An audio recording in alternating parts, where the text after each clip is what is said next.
And for those of you who came here for the music, there won't be any music tonight, so relax, okay? Yeah. Yeah, so, a lot of conservatives, and by the way, there are 31 Republicans running for the presidency, okay? Many of them on with Timmery. 30, right, with Timmery. 32. Many of them on Christian values, and I want you to know that at the Republican convention, those little booths where you can vote, the voting booths, if you're voting Republican this year, they're all gotchas, they're a few rare, you can see what...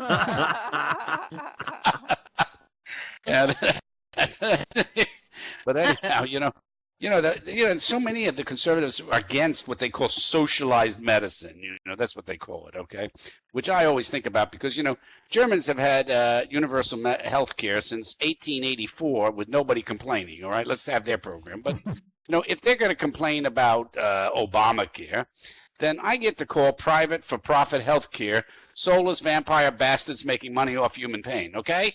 That's what we'll go for that one. That was Bill Mayer said that, by the way. Just right. Yeah.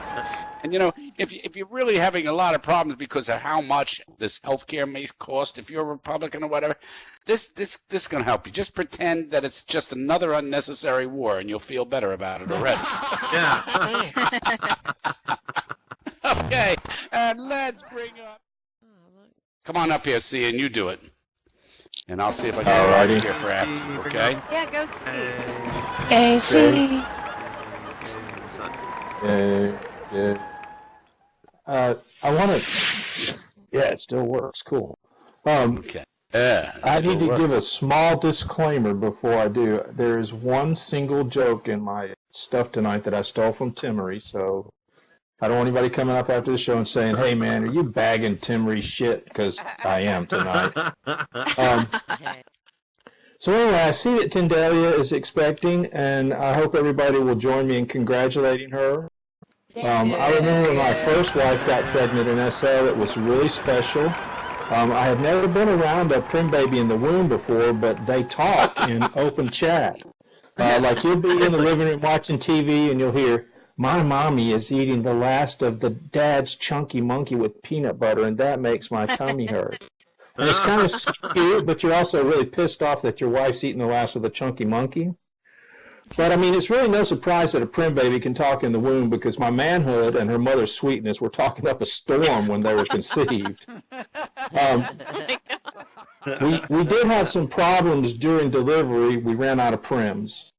So we airlifted her to a sandbox, and doctor said everything was probably going to be okay. We just needed to take him to the Excite store when he turned 15, and he'd be right as rain. My RL mom, not my SL mom. I don't really know who my SL mom is. I went up to a few Lindens at some of the various things they did, and I'm like, dude, could you help me find my birth mother? And they're like, what the fuck are you talking about? So I guess I'll never really know my SL mom. I'm just hoping that she's not out there somewhere and got hooked on mesh and alpha'd herself to death.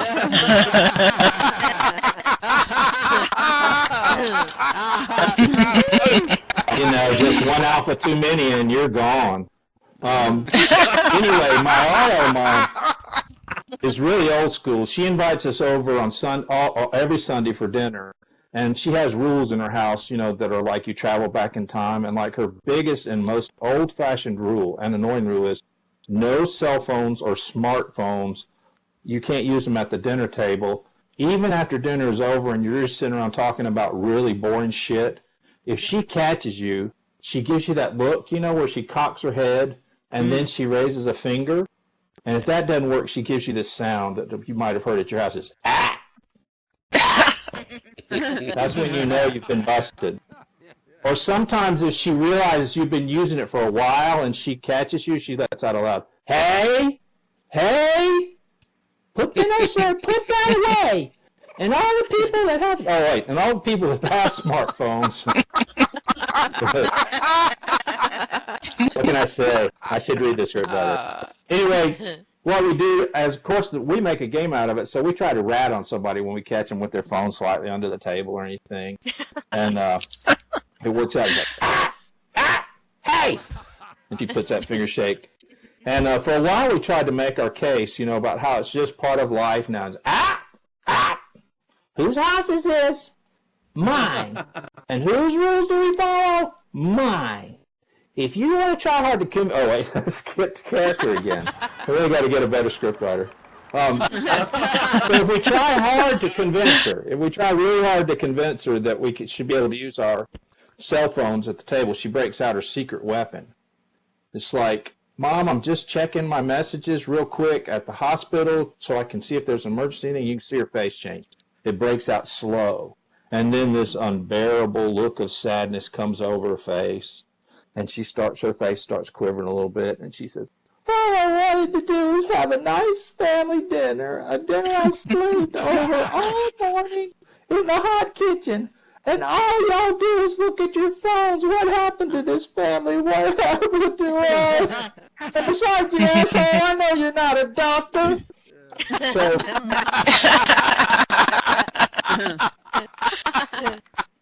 Now, I understand why she wants us to put away our phones. It's so we can hear the amazing stories about how my Aunt Susan's kid has joined the Unitarian Church, and he's crazy now because he believes a bunch of stuff that's crazy. And you can go on Facebook and see what he's written. I'm telling you, it's just crazy.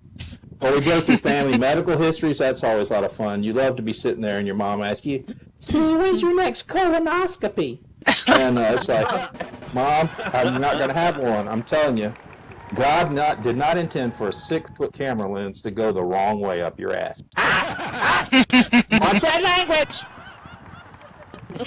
Sometimes she sets us up, though. She's kind of devious. We'll be sitting there just talking, and we're going by the rules, and she'll say, I wonder what's playing at the movies.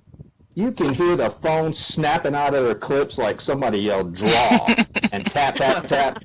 Oh, you got the ticket? Yeah, you got the ticket. Fandango. Hey, put those away.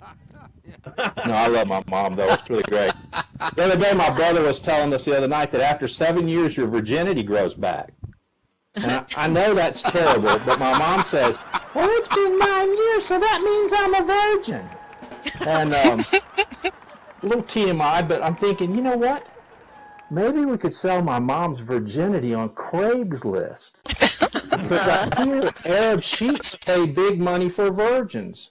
So in my head, I'm sort of creating the ad, virgin for sale, lots of fun, open to new things, may need to take a breathing treatment in the middle, must have an open mind to bid, and most important, don't answer your cell phone during.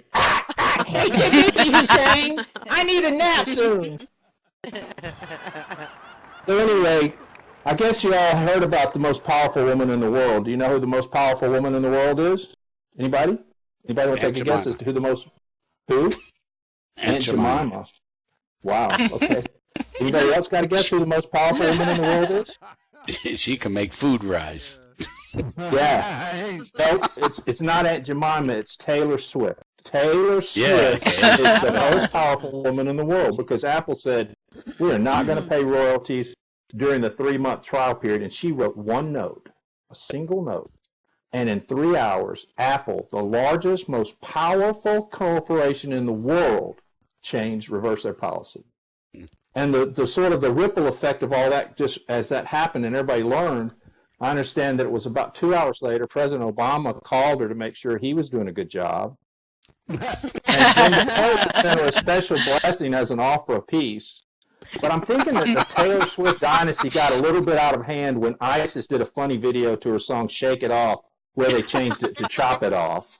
Anyway. I'm see, that's my time. Yay!